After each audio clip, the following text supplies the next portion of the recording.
What I really think when I look at the arguments and I see the data and everything, there seems to be two very different sides of it. And often what we see is people arguing about the price, where the current price is, where the potential future price is. But there doesn't often seem to be taken into account the technology itself. So it seems to be more so about bullishness or bearishness based on the price, but not in like an actual utility of using the cryptocurrencies and how beneficial they could be versus our current monetary system and the way that we use money today. One of the arguments I hear all the time is Bitcoin is slow, Bitcoin is expensive.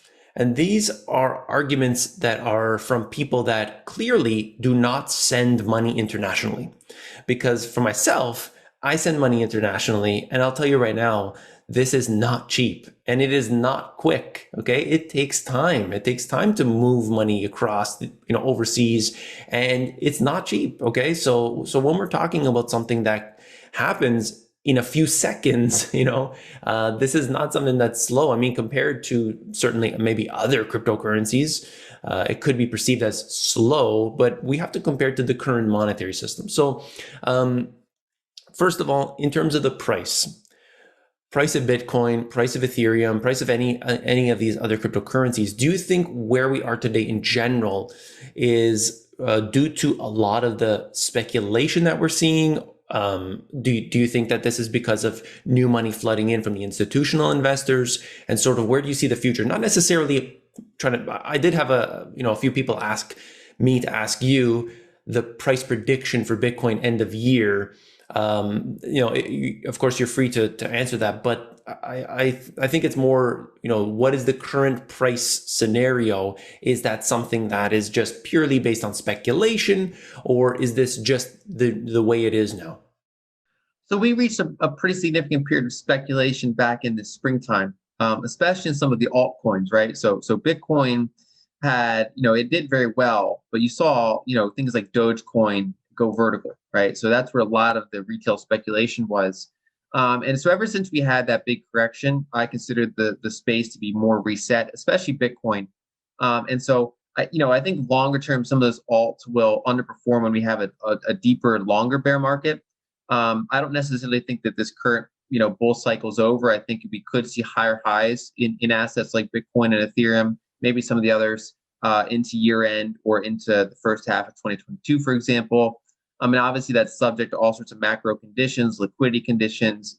So that's not a guaranteed, but I consider the current Bitcoin price approximately fair.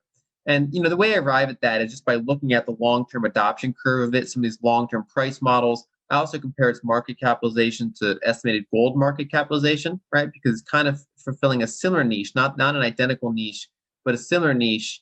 And so we're seeing how much total addressable market this has compared to existing stores of value that are outside of the financial system.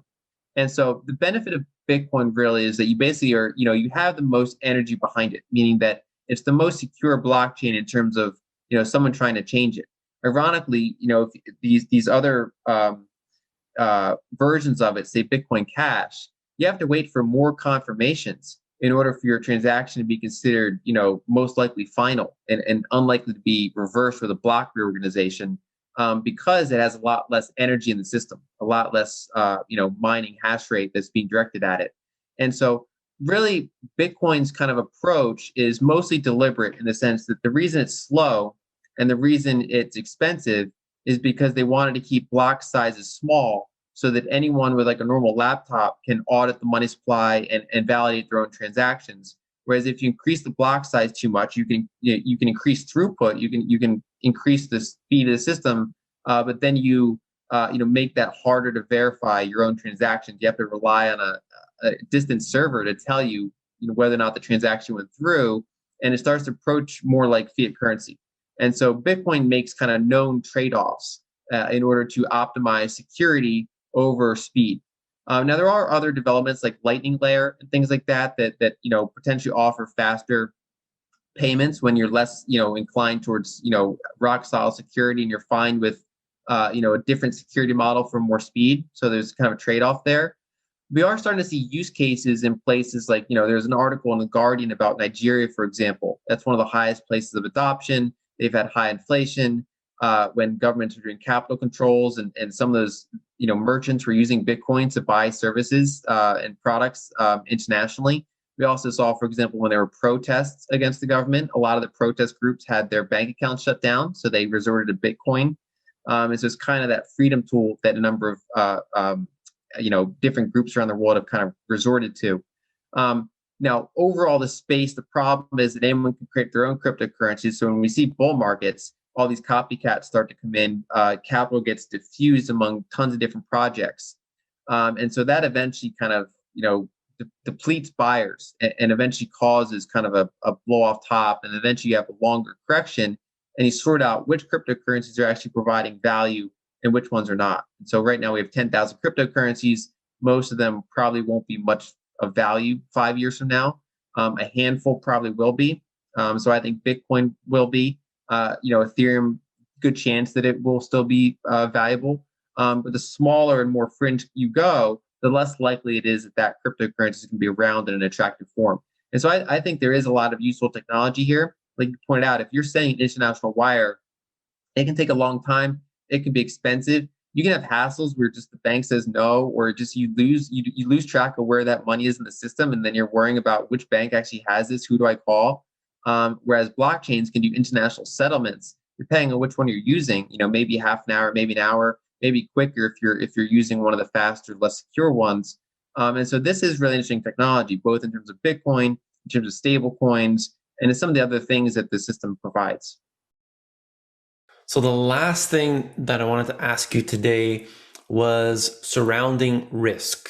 So there's an unlimited amount of different potential risks to the financial system today, to the stock markets, the housing markets, and everything.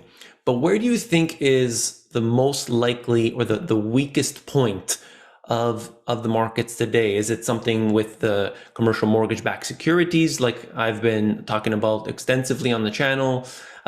Is it the price of certain tech stocks, like a 2000 type event? Where do you see sort of that biggest risk today? I think that because the markets are reliant on low interest rates and basically continue support, a lot of these valuations are unsustainable if the Fed tries to taper. The first initial round of tapering shouldn't theoretically affect things too much, but it can psychologically. But the further they get into it, when they actually start to withdraw liquidity, these valuations are pretty hard to support. We've also had that feedback loop where, like I mentioned before, the U.S. runs these structural trade deficits in order to support the petrodollar system. And what happens is those entities get those dollars. They used to buy treasuries, but they don't really buy treasuries that much anymore. Instead, they go in and buy U.S. stocks, they buy U.S. real estate. And so we have this kind of loop coming in where our trade deficits go out in the world, all these dollars get out in the world, and then they come back and buy U.S. assets. And so actually our increasing percentage of our assets are owned by the foreign sector. It also is helping to prop up valuations. And so if that flywheel starts to reverse, the U.S. equity markets are more expensive than most of our peers, even adjusted on a sector by sector basis. And so we can see some pretty significant downward pressure if international markets lose interest in our markets for any number of reasons.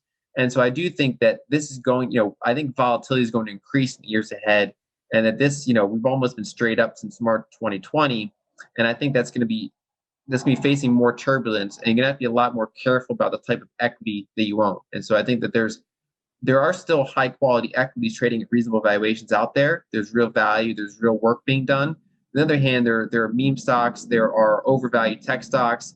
There are speculative cryptocurrencies, all sorts of things that are much higher valuation than they probably will be in the longer term. And so there is risk of permanent capital loss kind of spread out in pockets around the whole market.